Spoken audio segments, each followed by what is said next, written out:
Well, hello everybody, and welcome to another In Conversation. And today I'm joined by Ian Hope, and Ian Hope is the author of a book that's just come out. I will give details of it later on in the video. I'll overlay it on the screen now. That book is called Jack the Ripper Double Cross. Was Charles Lechmere Jack the Ripper? And we're going to discuss this now.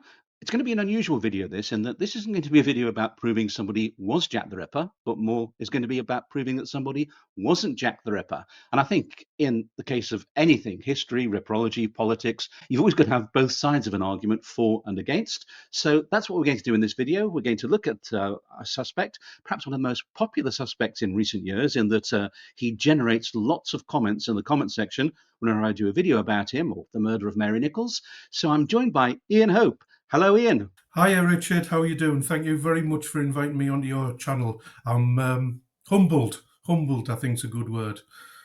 Thank you. And me too, and me too.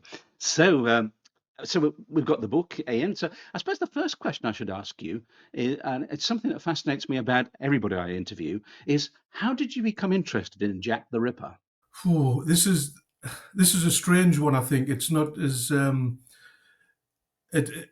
I was about 8 or 9 year old actually in the late 70s, early 80s, and I was on a short family holiday in London, and we were stopping in what was called the Penta Hotel, which I believe now is a Holiday Inn next to Gloucester Road Tube Station. And it was a big 27-story building, and I got lost in the lift. I went up instead of down, and I ended up getting confused, and I ended up going all the way to the bottom. And luckily, I found my mother in the shop, and she was looking at books, and I pulled one out, and I can't for the life of us remember who wrote it or what it was called, but it was obviously a Jack the Ripper book. It was white, and it had like a blood splash across the cover. And I just thumbed through it, and I opened it obviously at the pictures in the middle. And here's me sitting there, 9 year old, and I've got a picture of poor Mary Kelly's body staring at us. And I went, Mum, who did that? And she went, put that down, put that down. And then we had the discussion about what had happened and a bit of folklore, a bit of, the intestines were around the room, which they weren't, and, things that had been passed down. But the confusion I had was I thought it was Peter Sutcliffe because the Yorkshire Ripper at the time was big news. And I thought Yorkshire Ripper and Jack the Ripper, especially with the letters and the tape, I'm Jack, which is probably close to my accent, what the actual tape was. I got them all confused.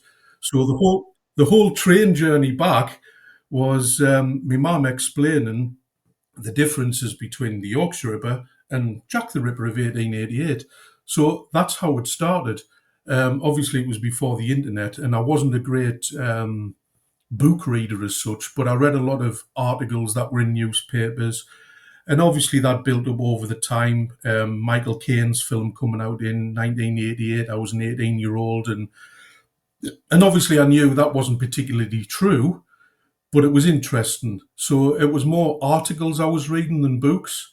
And then obviously, fast forward, we've got the digital age now, so the information's there. But that's how it started. It was a mistimed lift ride in a 27-story hotel, and I picked up a book and unfortunately opened it at the page showing Mary Kelly's body to my mother. And that's how it started. So basically, what you're saying, it was your mother's fault. It's always the mother's fault, as we're going to find out, I believe. Uh, indeed, indeed. So let's just recap on this suspect, though. So this is a suspect. His name's Charles Lechmere, but in fact, the world up until 20 or so years ago knew him simply as Charles Cross, and he's the man who, on August the 31st, 1888, round about 3:40 in the morning, he's walking along Bucks Row in Whitechapel. He's on his way to work. He's on the north side of the Yeah. street. And as he gets towards the board school, which is at the where Bucks Row widens out, but just before that board school, he sees something in a gateway on the other side of the road. So he thinks it's a tarpaulin. He thinks it might prove useful because he's a carman, a delivery driver. He's out in all weathers, so it might make a useful cover for himself or for something in his wagon. So he starts to cross the road to look at it. And as he does so, he realizes it's a woman's, and he pauses. Whereupon Robert Paul comes walking up Bucks Row. Charles Cross then tries to get him to come over and look. At first, Paul is reluctant. He knows that spot, or that street is notorious for muggings and robberies. So he tries to avoid Charles Cross at first, but then realizes that there is something in the gateway. So the two men cross over, stoop down over the body, and they found the body of Mary Nichols, who was obviously at the time they didn't know it's the first victim of Jack the Ripper. We don't even now know that it was the first victim of Jack the Ripper, but they found the body of what many purport to be the first Jack the Ripper victim. And so consequently, they do various tests at the site, which we'll come to, and then they decide that they are behind time, possibly late for work. So they go on their way, vowing they'll tell a policeman of what they found. And they find PC Mizzen in Baker's Row at the top of Bucks Row. So that's the story as we have it today about Charles Cross. Did I get that right? I think so, yes. Obviously, in my book, I go into a lot more detail, and I'm sort of forced to go into a bit more detail to sort of counteract, if you like, the red flags that the pro-Lechmere supporters put forward. But give or take, yes, that is the sequence of events from that August morning in 1888. So that brings us then to my first real question about him as a suspect, because it's often stated in the comments section on this channel that he's the likeliest of all the suspects, Charles Lechmere. He's the most credible suspect because he is the only suspect to be found at the scene of a Ripper murder shortly after the murder had taken place. So, of course, this opens two questions. Firstly, and I'll ask the two questions separately. Firstly, why is he a suspect? He found the body. Well, that baffles me. It really does. I started reading about Charles Cross, as I've explained in the book, because I had a break from the forums of about 7 or 8 years, and I decided about 2 years ago, year and a half ago, to get back into it. And I thought, well, the best way to do it is to read up on whatever the latest big topic is. The big topic was obviously Charles Cross. I prefer to call him Cross. I know the pro-Lechmere supporters don't, but we'll come on to why I prefer to call him Charles Cross. And I read it and I thought, yeah, this could be the one. But then the more I read, and the more I questioned to myself these red flags, I started to think, no, that can't have happened. It doesn't make sense. There isn't time. It's illogical. You're not telling the full story. You're speculating. You're making things up.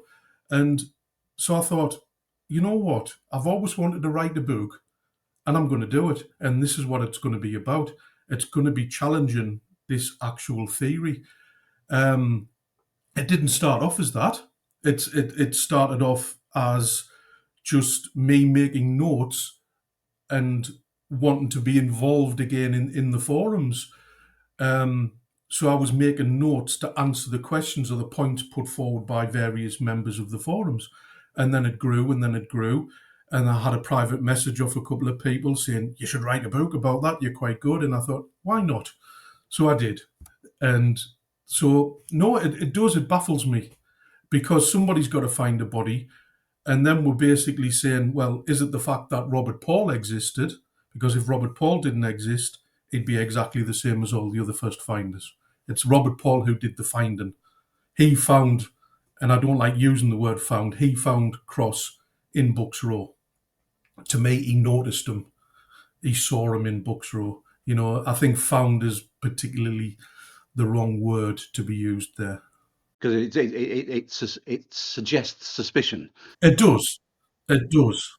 It adds bias where, if we're being fair, and I try to be fair, there shouldn't be any. You know, we should start with a level playing field, look at the evidence, and then come to a conclusion.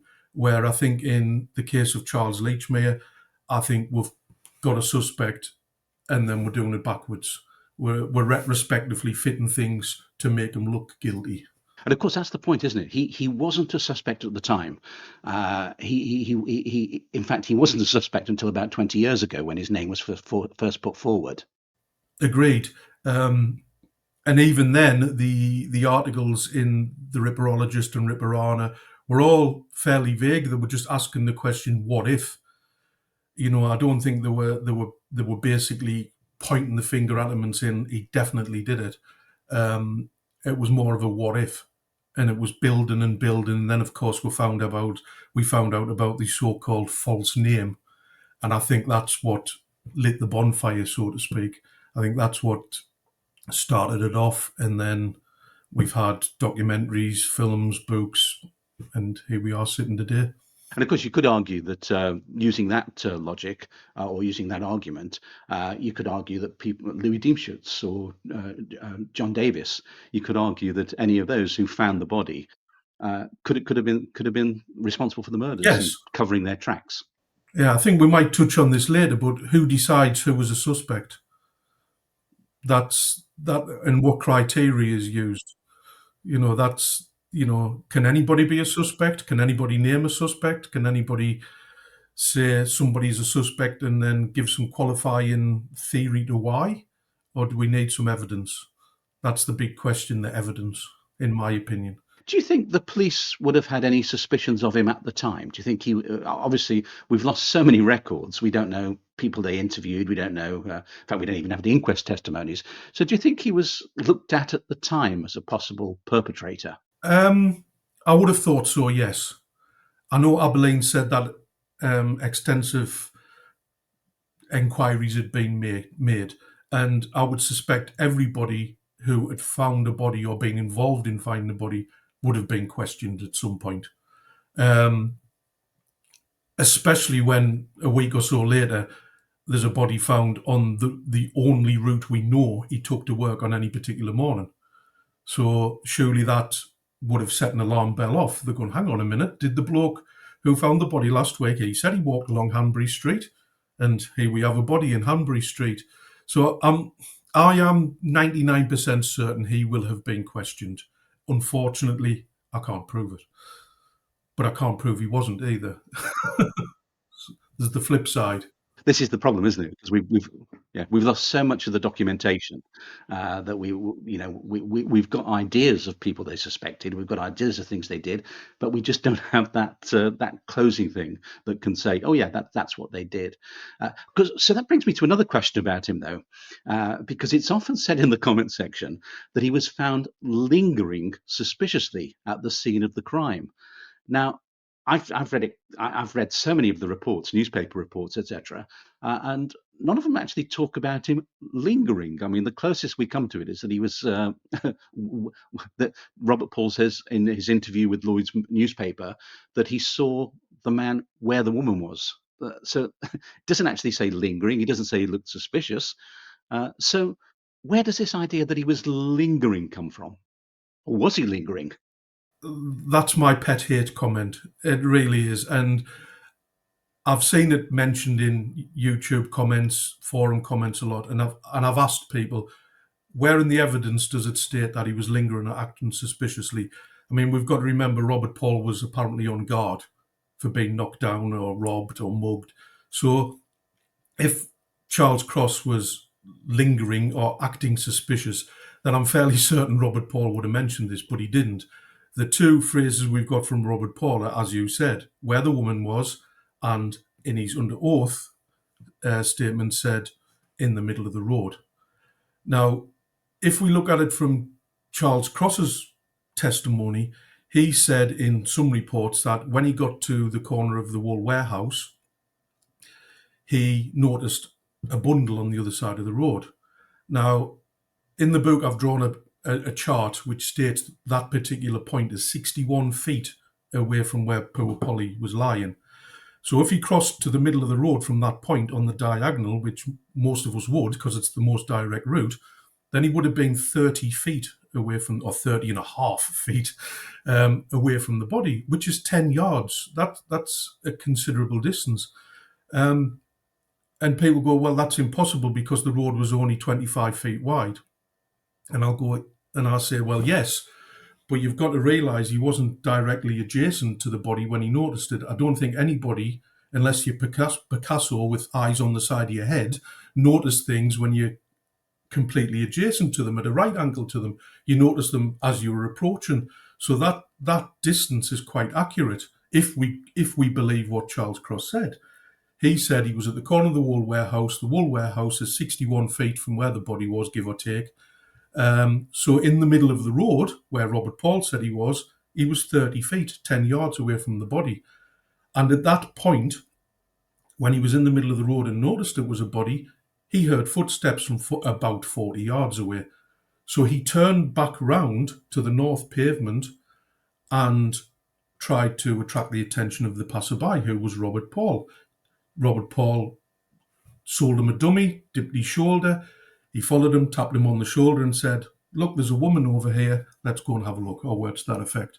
So if we follow the testimony word for word, Charles Cross was never at that body alone. He was never within 30 feet of that body alone. And that is in the evidence. And to me, to suggest he was, you have to make things up. You have to speculate. You have to say, oh, well, he wouldn't say this and he wouldn't. But remember, we've got Robert Paul. Robert Paul never actually says at what distance he saw him. He never said if he saw him when he was coming into Bucks Row. He never said if he saw him when he was halfway up Bucks Row.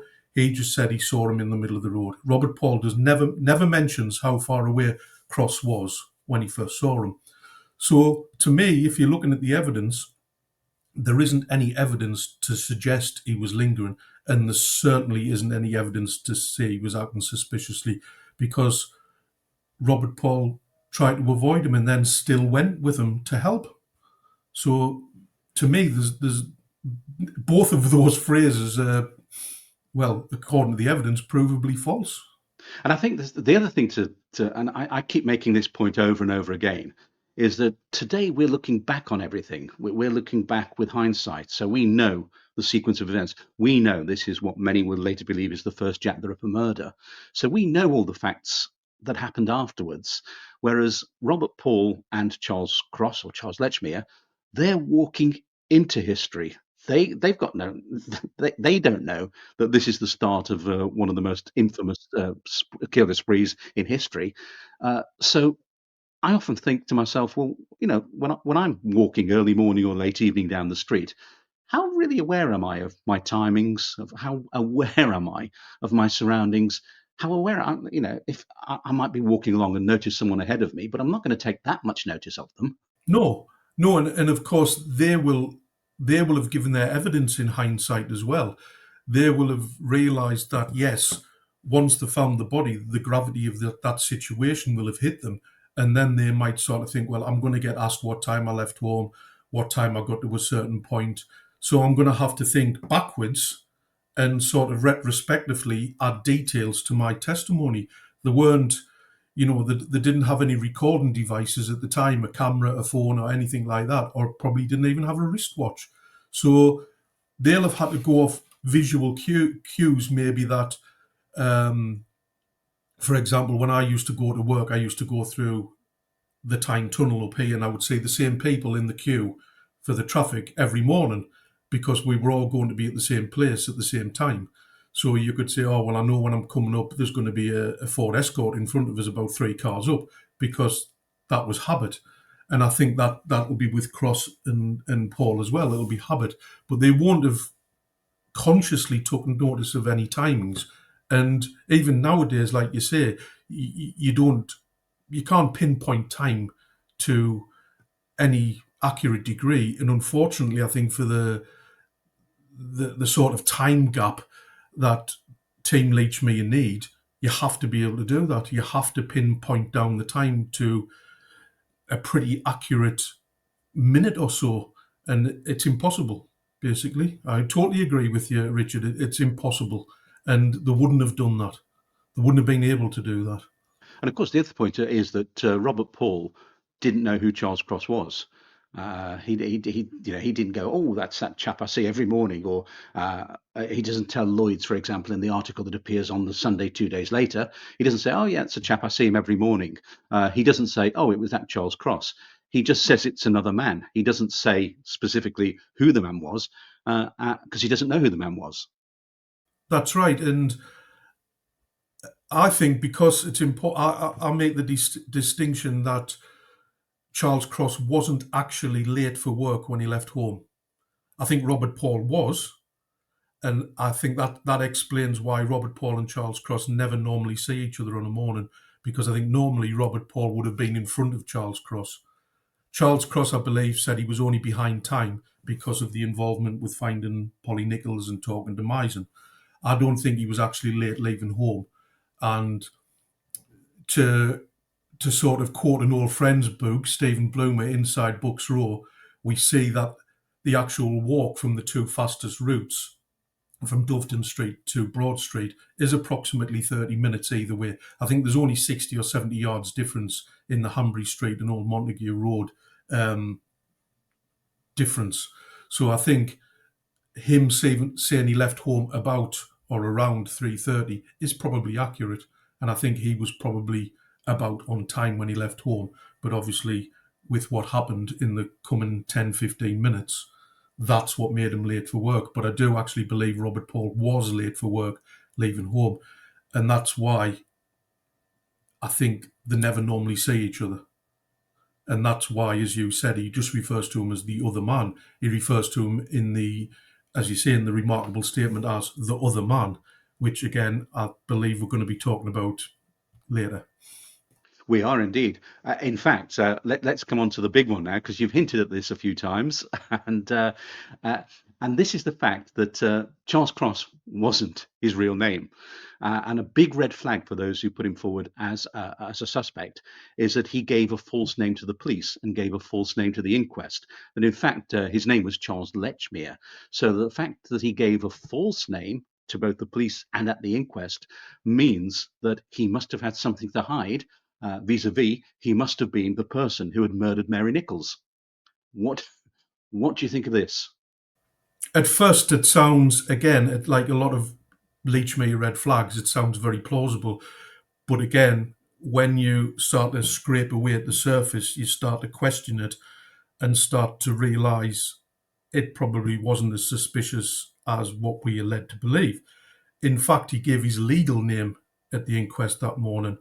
The law states your legal name is the name you wish to be known by, and he gave the name Charles Alan Cross, so he wished to be known as Charles Alan Cross. So Charles Alan Cross is his legal name. Um, and he also gave his home address and his work address. So I'm not really quite sure how that is the work of a criminal mastermind if he was trying to hide his identity or divert suspicion, because at the end of the day, Misen was sitting with him in the inquest that morning and he could identify him. He knew what he looked like. So if the police needed to question him again and they had a little ride out to Doveton Street and knocked on the door and said, "Are you Charles Cross?" And he went, "No, I'm Charles Lechmere," I think they would have gone, "Well, you look like the Charles Cross we need to speak to." So I don't think he would have gotten away with it. And numerous times, too many to count, again, I've asked how and why. How and why was given Charles Alan Cross amount of subterfuge? Because to me, it wasn't. And that's never been answered. And that's the bigger picture here. It's not the fact that he gave a false name or not his real name. Why? How did given Charles Alan Cross make him the serial killer and give him an advantage as a serial killer? And nobody can answer that. Nobody ever has, that I'm aware, has answered that question. And that's important to me, because, in other words, they're making up these red flags, but they've got no meat on the bone, so to speak. They've got no reason why the red flags. They just say they are, and that seems to be a recurring theme through the Lechmere theory, that we are expected just to accept that these red flags are red flags without questioning the validity of them.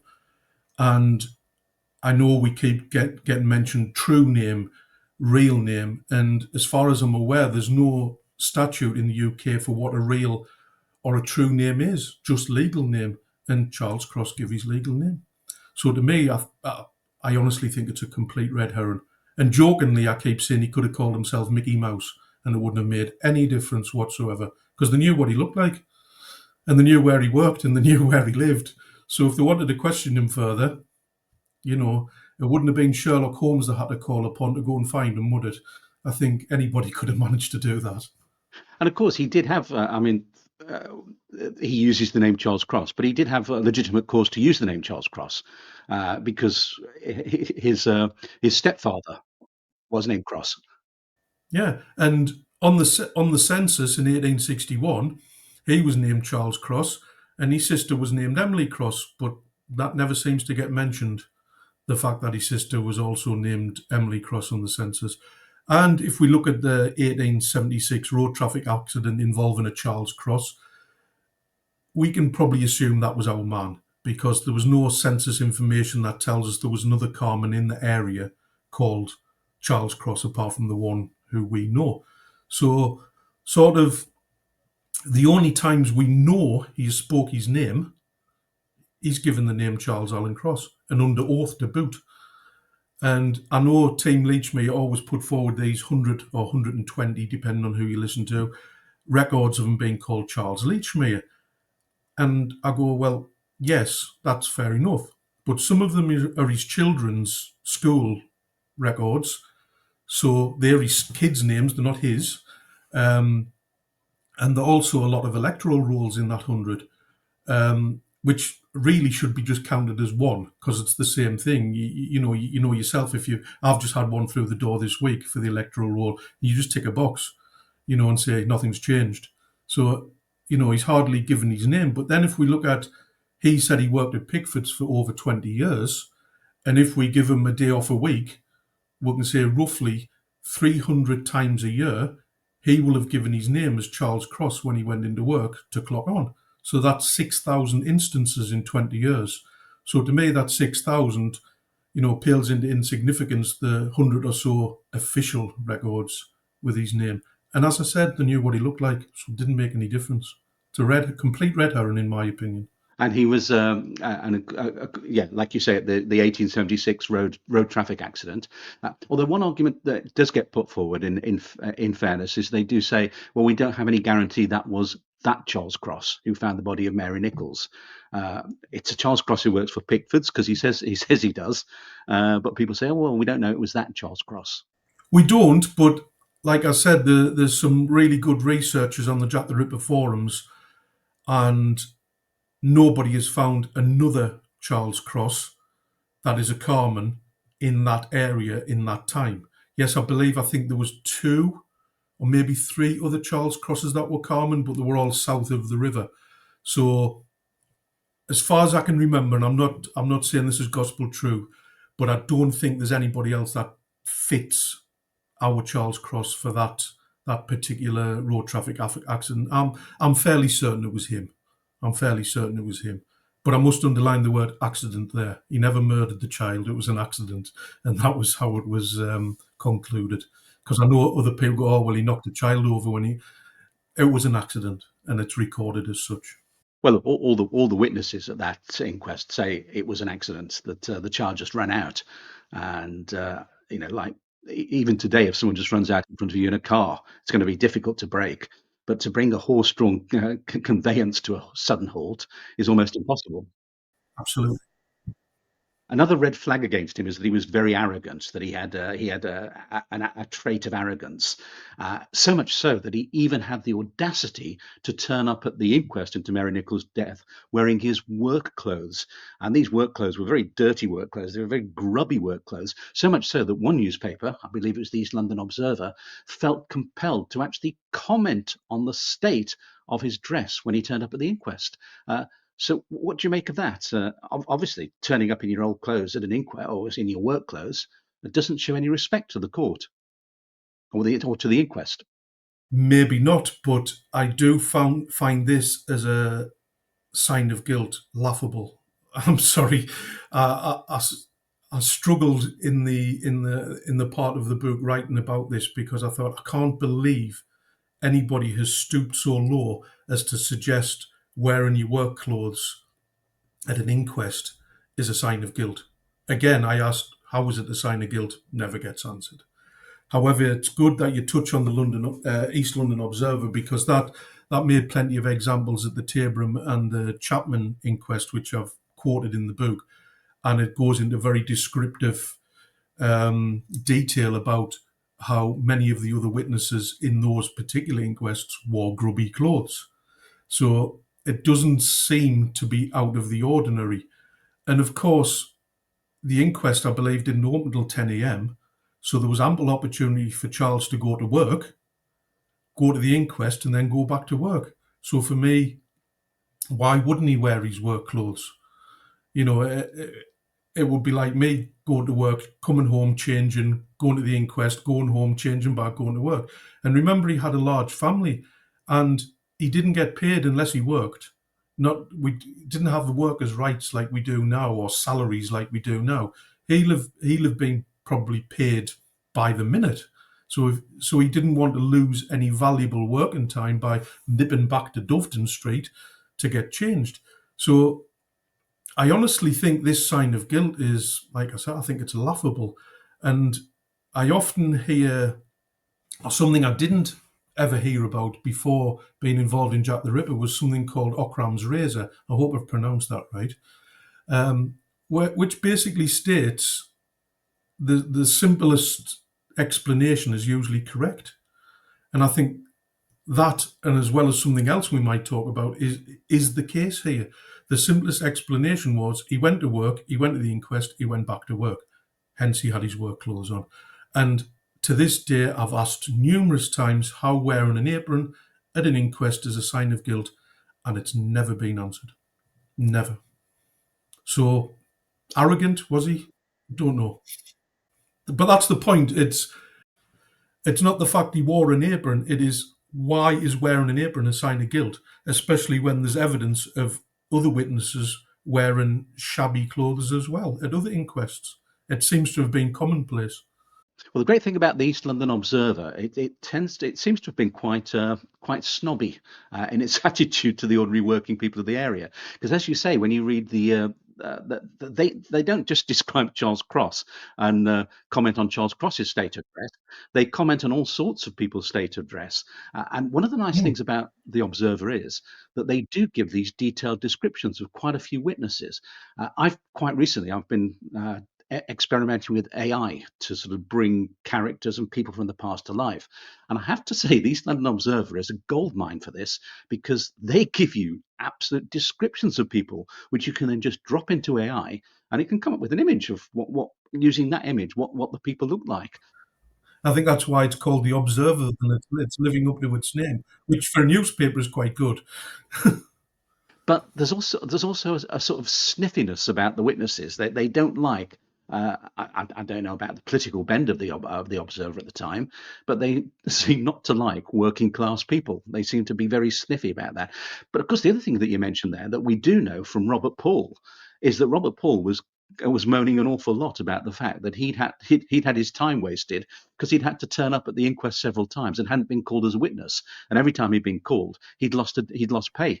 Yeah, So that's a very valid point. We know that a lot of witnesses didn't want to be called as witnesses because when the difference between feeding your family the next day is a day's wages, you don't want to lose that day's wages. that's absolutely correct. And also, you've got to pay for somebody else to do your job, so you're getting stung twice. So let's pop that one along with the cart and let's move on to our next question because I have to say Charles Lechmere or Charles Cross is an incredibly divisive suspect. Uh, there's no other suspect that generates as many comments as Charles Cross does, and it's a sort of thing where you can't walk a fine line between. There's poles, the poles apart. You're for him, you're against him. Very few people walk that middle line. So why do you think Charles Cross or Charles Lechmere is such a divisive suspect? Yes, I think I think the main problem is there's some very strong personalities on both sides of the argument. The yes, he's guilty, the no, he isn't. And as you rightly say, there doesn't seem to be any middle ground. You're either for or against. And I think this is maybe in the main down to the fact that he was possibly the first main suspect to be thrust upon us in what I would call the digital age, the last 20 years or so. So we've got all these We've got two big forums, the Jack the Ripper forums, the Casebook forums. We've got half a dozen Facebook groups talking about them. We've got YouTube channels like this one dedicated to Jack the Ripper. And we've also got, obviously, the House of Lechmere, which is a dedicated channel regarding Jack the Ripper, and with a sort of a hint towards the guilt of Charles Lechmere. Well, more than a hint of the guilt. So it's forever kept sort of at the forefront of the discussion, because we've now got the vehicle to do that. In the old days, you wouldn't wait for a letter to come to you, or a postcard saying, I believe such and such did it, and then you would have to send a postcard to reply. You've got instant sort of questions, answers, theories, and documents that we can, grab from Ancestry or wherever else we'll check the archives in Kew, or wherever else we can get our information from. So yes, I think it's divisive because of the main players on both sides. I think you're right. You do have to be either for or against. There's no middle ground. And those who were for are very adamant that he did it, and those who were against are very adamant that he didn't. And again, I think that was another reason for the book, because when I started the book, I wasn't sure which way I was going to go. After about maybe halfway through the first chapter, I was, because I was using Krista Holgram's guilt list. And I was getting to the point where I was thinking, I'm trying to keep an open mind, but it's very, very difficult, because some of the things you're saying either didn't happen, probably didn't happen, or we're not sure happened. And I think when we're talking about putting a rope around somebody's neck, which in effect we are, we have to be damn sure. We've got to be, very, very accurate. And I always say, at the end of the day, Charles Lechmere was never tried in court. He's an innocent man. And I think if we keep pushing for his guilt where there isn't any, we sort of disrespect him. And we also disrespect the victims, because we're trying to pin a crime on somebody that maybe didn't commit those crimes. So it could be argued we're sort of disrespecting the memories of the victims as well, which I think is rather unfair. They had a rough enough life by all accounts, and they're having a fairly rough death time as well, by the looks of it. But I do think it's the digital age. I think everything's now, it's instant. We've got videos, we've got forums. Anybody can jump on and splurge their answer, their opinion. And I think with Charles Cross, it's just kept current. And I think and of course, you've got people like me writing books about it, which doesn't help, so to speak. Well, I think that the other thing about him is that he's the absolute reverse of what the burden of proof should be. And of course, the whole principle of a trial, a criminal trial, or even a criminal investigation, is you're innocent until proven guilty. But those who for Lechmere seem to be, well, we think he's guilty. You prove that he's not guilty. Exactly. And I hopefully have done that. Not prove it, but suggest it. And I think that's the way the book has gone. I know you spoke to Stephen Bloomer a couple of weeks ago, and I've seen the video where he mentioned the book. And he obviously helped with it. He was sort of a mentor to us through it. And he said it was an anti-Lechmere book. And I thought, is that the right word, Stephen? I'm not sure I would call it an anti-Lechmere book. Maybe an anti-Lechmere theory book. But I think it's probably pro-Lechmere. I think I'm trying to stand up for him. He's getting accused of being one of the worst serial killers in history. I think Edward Storrs attached about 20 bodies to him, which is, bizarre. So I think I'm actually pro-Lechmere in that respect. I'm pro his memory. I'm just against the theory, or I've turned out to be against the theory. As I said, when I started, I wasn't. I kept a very open mind. But as the story from being in the bookshop at the beginning of the video, I've got an inquisitive mind, so and I ask questions, because to me, if you ask questions, that's how you learn. So that's what I did. I started to ask questions about the theory. But I think it's the digital age. I really do. I think that's why he's so popular. So, well, let's look at another major strike against him then, and this is the strike that's brought up about the wounds on Mary Nichols's body. And it's often said in the comment section, the wounds on Mary Nichols's abdomen were covered, whereas they weren't with the other victims. It is argued that Charles deliberately hid the wounds so that Robert Paul wouldn't notice them and so wouldn't realise that a murder had been committed. Were the wounds really deliberately covered or hidden? Um, I'm not sure they were actually hidden at all, because we get PC Misen saying the clothes were disarranged. We get Robert Paul saying our skirts were up to our stomach, where your stomach is just below your rib cage. Now, he might not have known that. By saying stomach, he might have thought stomach is more or less where your intestines are, a bit lower down. But if we take his words as being strictly correct, your stomach is below your rib cage. So if the skirts were up to your rib cage, just below the rib cage, they would have been unsure. However, there are people who suggest the abdominal wounds at that particular point hadn't even happened. They thought Jack was hiding behind the corner somewhere, and once Cross and Paul had gone to find Mize, and he sneaked back in and finished the job, type of thing, because he might have heard them go, "Oh, I think she's still breathing."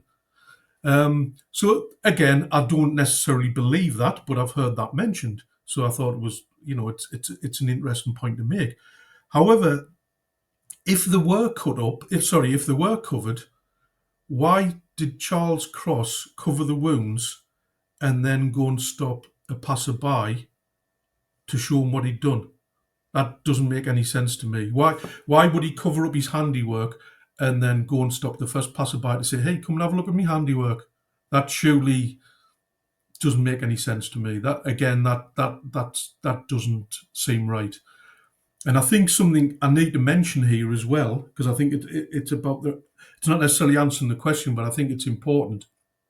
If we are to believe Charles Cross is the killer, and to follow Krista Holgram's sort of suggestion that the abdominal wounds came first, because the coroner mentions that or questions that, Charles Cross heard Robert Paul from 40 yards away. So in that time, he would have had to pull the clothes down to cover the wounds, cut poor Polly's throat twice, wipe his knife, wipe his hands, put the knife and the rag about his body, about his person, get back to the middle of the road, plot out his bluff, and appear all calm and collected. And he would have had to have done that in about 10 to 12 seconds, because that's how long it would have taken Robert Paul to advance 40 yards, considering he was in a hurry. So I'm thinking, could he have done all of that in 12 seconds? I don't think so. And so again, I know we were talking about timing earlier on and how it's not exact, but that is what the theory tells us must have happened, or would have had to have happened, and that to me is, well, it's bordering impossible, So whether the wound's covered or not, I'm not sure. Does it make any difference? Again, I don't see how it does. He was disturbed. He was more than likely disturbed. I think Stephen Bloomer, and Stephen can correct me on this, I think Stephen believes that he just lifted up the skirts and worked underneath, and then they just dropped, obviously, when he pulled his knife out. So I don't think he deliberately covered them up. No, I don't. And even if he did, so what? Which brings me to the next point, because of course, when we're told that when Cross and Paul are stooped down over the body, they're sort of trying to find out if she's still alive or not. Robert Paul suggests they sit the woman up, and Charles Cross point blank refuses. He said, he doesn't want to touch the dead body any further. So that's often used to point to a sign of his guilt, in that he doesn't want Robert Paul to sit the body up, because if he does, then the wounds are going to become apparent and obvious to Robert Paul. How much truth is there in that? Well, I mentioned that because I use two different sources. I use the Telegraph and the Times, both from the 4th of September 1888. And one says that Cross suggested to prop him up and Paul wouldn't, and the other one suggests that Paul suggested the prop and Cross wouldn't. So just taking those two examples, and there are more, it's 50-50. So I'm not even sure who suggested to prop the body up and who refused. To me, it's not clear cut. And I think I do a chapter about cherry picking evidence in the book, and this is one example where, for me, Team Lechmere cherry picks the bit they want us to believe, which of course they would, because they want them to be guilty. However, I can't see how that's, even if Cross did refuse, I can't see how that's a sign of guilt. And to me, if he was guilty, he'd want to do that. He'd want to get his hands in there and get them all bloodied and have blood up to his. Because if he got stopped by the police, he could say, "Oh well, I propped the body up, and that's why I've got blood all over us." So he was kind of giving himself the opportunity to explain blood on himself, and he refused it. So to me, that adds to his innocence, not his guilt. Again, it's another one of these so-called red flags that, when you scrape away the surface, are they actually a red flag? Or are they just actions of an innocent man? I know I wouldn't want to touch a dead body, especially nowadays with all the DNA and forensics we've got, but even still, I wouldn't want to touch a dead body. And I would imagine most people would be in the same position. I often think myself, if that was me, and if I found the dead body in the street, and obviously, I'm not certain who that person is. Would I really want to be going touching the dead body? No, I'm a bit on the squeamish side, I'm afraid, and I think a lot of people would be in the same position. Would you go over and sort of try and lift a dead body up? The other point is, I think they believed that she'd been outraged, which I think is an old-fashioned phrase for sexually assaulted or raped. So he probably didn't want to touch the body in case she woke up and accused him of committing that outrage. So that could be, as again, a simple explanation for why he didn't want to touch the body. Which brings me, we're talking about the bloodstains, etc. It brings me to another point that's often raised against him, certainly in the comment section. And it's this. It's often made that Lechmere was a delivery man, a delivery driver, or a carman, or a carter, and he worked for Pickford's. Now, Pickford's, we are told in the comment section, delivered meat. He would have delivered meat, and he would therefore have bloodstained clothing. Do we know that he actually delivered meat? Yeah, on the Jack the Ripper forums, there was a poster has gone into quite a bit of detail about this, and he cites a journal called All the Year Round, which I think Charles Dickens had a hand in. So Charles Dickens would know that Pickford's only carried about 3% of meat, and if they did carry the meat would have been wrapped in muslin and placed in wicker baskets. And it's also interesting to note that the British Railways document claims the Scotch fish and meat train didn't arrive at Broad Street till 4:15 a.m.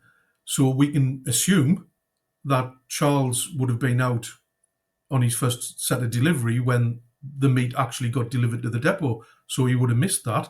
So obviously there's a 97% chance he didn't deliver meat, plus the fact he'd missed the first meat sort of delivery probably takes another percent off. So I don't think he did deliver meat, or if he did, it would have been wrapped up and in a basket. And a couple of points about that is the Lechmere supporters claim he killed on the way to work. So that means he would have had blood on him before he got to work, not actually having blood on him as a result of his deliveries. So again, to me, this delivering meat is a red herring. When Cross and Paul left the scene of the murder, they vow they're going to tell the first policeman they meet of what they've found. They get to the Baker's Row, which is at the top, well, it's just beyond White's Row, at the top of Buck's Row, and they find PC Misen. They tell PC Misen about it. At the inquest, Misen says that Charles Cross told him there was another policeman waiting for him in Buck's Row. Cross denied ever having said this. He said, I didn't say that because there wasn't another policeman waiting in Buck's Row. So this is obviously a 50-50. One of them is wrong about what happened in the exchange. According to those who say that he was guilty, the reason he made that was to mislead Misen. Which do you think is correct? Which of them do you think was correct in what was said at that time? To be honest, Richard, I don't think either of them lied. I just think it was, again, going back to this Okram Reza, I think it was a simple misunderstanding. I think the important word is the word wanted. And we know in English, wanted doesn't necessarily mean that somebody wants you. It could be the situation wants you, the situation requires you. So I think Misen was intent on his knocking up duties, and Paul and Cross had just found a body. So I think there was a lot of anxiety possibly going on here. And I think it's just a pure and simple misunderstanding because obviously when Misen did get to Bucks Row, there was a policeman there. So I think he's put two and two together and gone, oh, Cross must have meant I was wanted by a policeman, not that the situation wanted me. And I think it's a perfectly fine example of the English language suggesting the use of the word wanted as the situation and not a person. And of course, like I've said, Misen was there at the inquest. Cross was cross-examined, for want of a better word, by the jury, and he stated he never saw a policeman. The coroner believed him, the police believed him, and Misen, even if he could question him, didn't. So I think again it's another example of it being blown all out of proportion. I think it was a simple misunderstanding. And again, is it a sign of guilt? I'm not sure. Even if it was true, even if he had seen a policeman there, or even if he had seen light to Misen, I'm not sure it's a sign of guilt. And of course, Robert Paul is quite critical of Misen in his remarkable statement, isn't he? He does say that he was quite astonished that Misen carried on with his knocking up duties rather than rush to the scene of the crime. Yes, he is. And he seems very anti-police. And we know from later reports that he, as you said earlier in the video, he lost wages because he went to the inquest and wasn't used. He had to pay somebody else to do his shift. He was dragged out of bed by the police to attend. So I think Paul seems more anti-police than what Cross does at that particular point. But as I said, I think it was just a pure and simple misunderstanding. I think they all wanted to get on the way. Paul and Cross wanted to get to work. At the end of the day, feeding their families was more important than a dead prostitute. Misen wanted to get on with his duties. And we have to remember we need to look at this from a 1888 point of view, not a 2025 point of view. And the socioeconomic differences that have obviously affected the way we look at things now as opposed to the way that people would have looked at things in those days. Cross's priority was to feed his family. End of story. And if he was late, he was going to lose money, and he probably couldn't afford to do that. So that was what was important, not a poor murder victim lying in the street. Which brings me to going back to that remarkable statement. What's often claimed is that Charles Cross had no intention of coming forward, that he was just not going to come forward. It was over.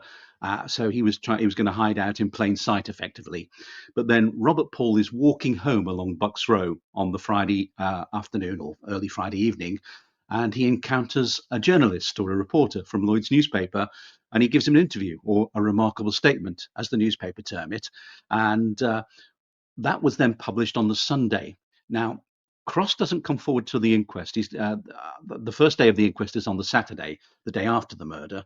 Cross doesn't come to the inquest or doesn't appear at the inquest till the Monday. And that's often used as another sign of guilt, because he didn't have any intention of coming forward, so the claim is, until Robert Paul effectively outed him when that article was published in Lloyd's newspaper on the Sunday. Indeed, I've seen that proposed numerous occasions. Unfortunately for me, I would question, we don't know that Charles Cross read the remarkable statement. We've got no evidence that he did. The remarkable statement doesn't name him, doesn't describe him. Paul refers to him as the other man.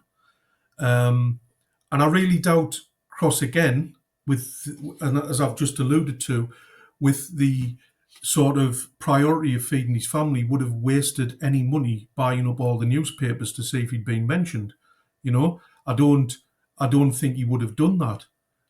And I believe, is it the Attendance of Witness Act 1854, which was the framework on how people, were summoned to inquests and courts.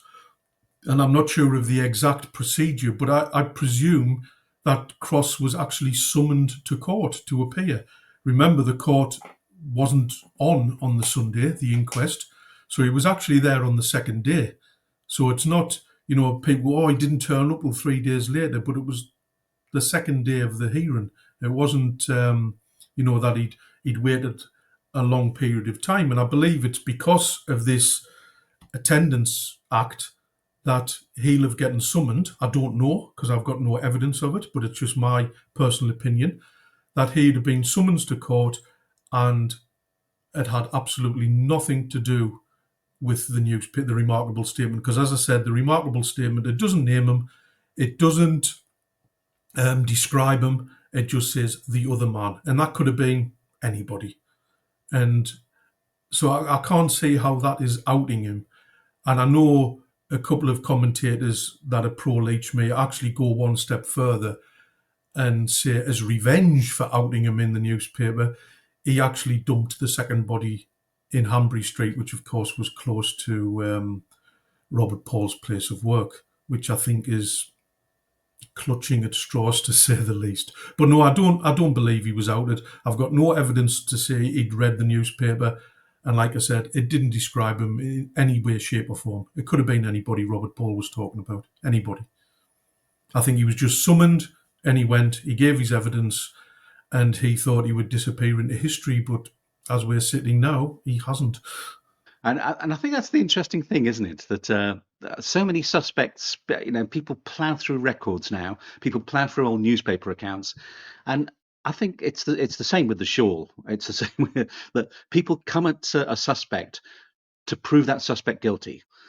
So basically, they've got their mind made up. It is actually prejudice against that suspect, and of course that's something that must not be done in a court of law.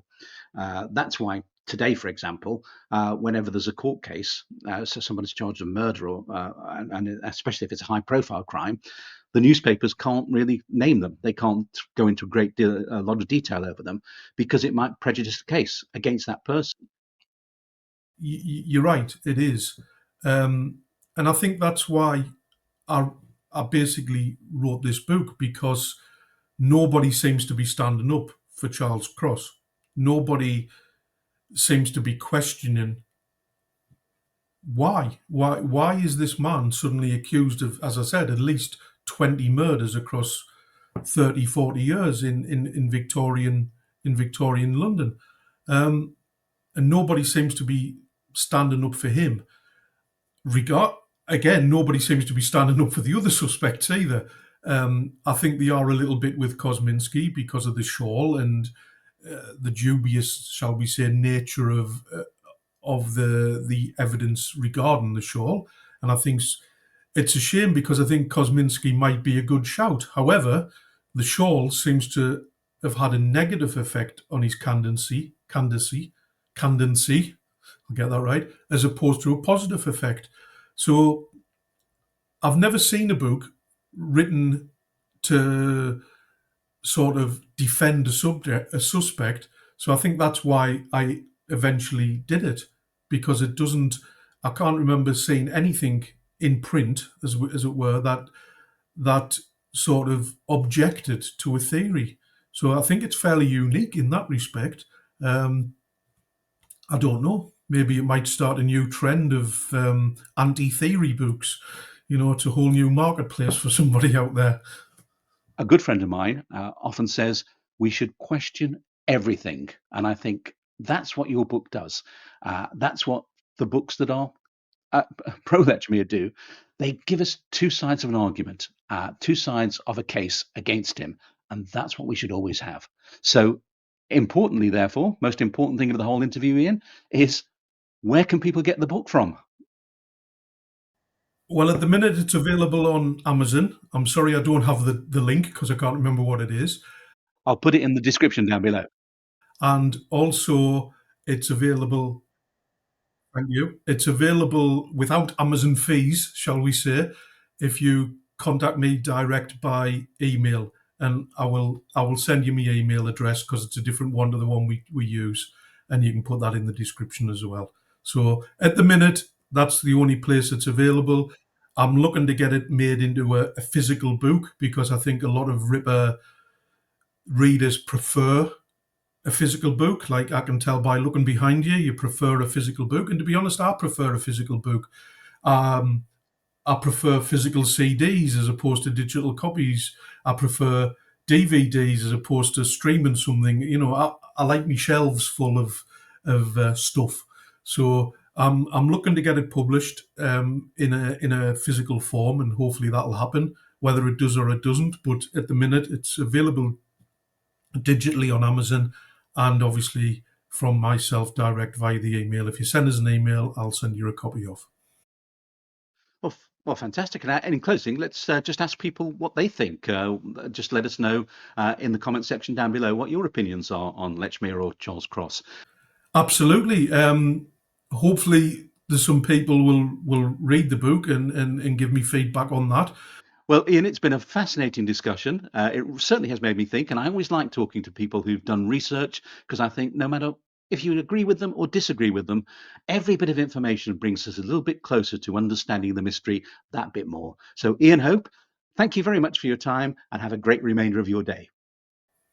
Well, thank you very much for giving me the opportunity. It's been an absolute pleasure. Thank you very much, Richard.